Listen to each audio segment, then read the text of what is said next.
नमस्ते दोस्तों। आज मैं आपको ले चलूंगा एक ऐसी दुनिया में जहां डर और सच्चाई का फर्क मिट जाता है।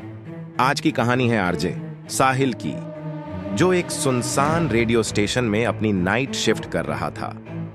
उस रात साहिल के साथ जो हुआ वो सुनकर आपकी रूह कांप जाएगी। तो चलिए शुरू करते हैं साहिल की अनसुनी और अनकही कहानी। वो एक तूफानी रात थी। शहर से दूर वीरान इलाके में बने उस पुराने रेडियो स्टेशन में साहिल अकेला था। रात के 2 बजे वो अपना शो रात के राही कर रहा था, जिसमें वो लोगों से उनकी अनसुनी कहानियां सुनता था। उस रात एक अजीब सी खामोशी छाई हुई थी। सिर्फ बारिश की बूंदों और बिजली की गड़गड़ाहट की आवाजें आ रही थीं। साहिल हमेशा की तरह अपने मजाकिया अंदाज में शो कर रहा था, लेकिन उसे महसूस हो रहा था कि आज कुछ ठीक नहीं है। स्टूडियो की लाइटें बार बार जल बुझ रही थीं और उसके हेडफोन में अजीब सी सरसराहट की आवाजें आ रही थीं, जैसे कोई फुसफुसा रहा हो।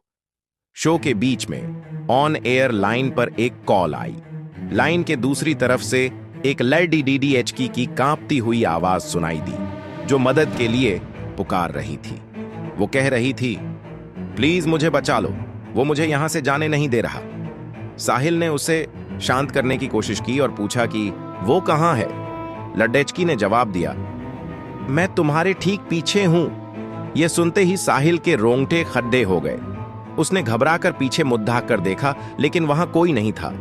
अचानक स्टूडियो के सारे सिस्टम एक साथ बंद हो गए और पूरा स्टेशन अंधेरे में डूब गया।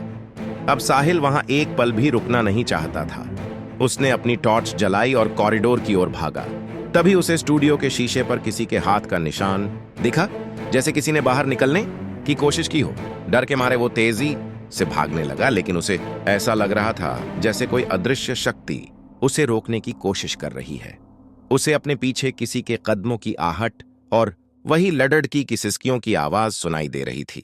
जैसे तैसे वो स्टेशन के मेन गेट तक पहुंचा और बाहर की ओर भागा।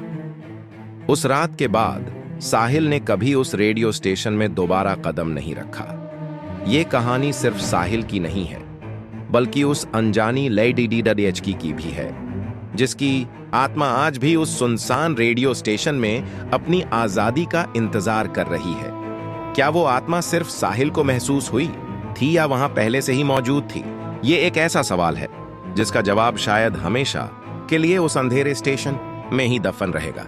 इस कहानी के बारे में आपकी क्या राय है, हमें कमेंट्स में जरूर बताएं। अगली बार फिर मिलेंगे एक नई अनसुनी कहानी के साथ। तब तक के लिए अपना ख्याल रखें।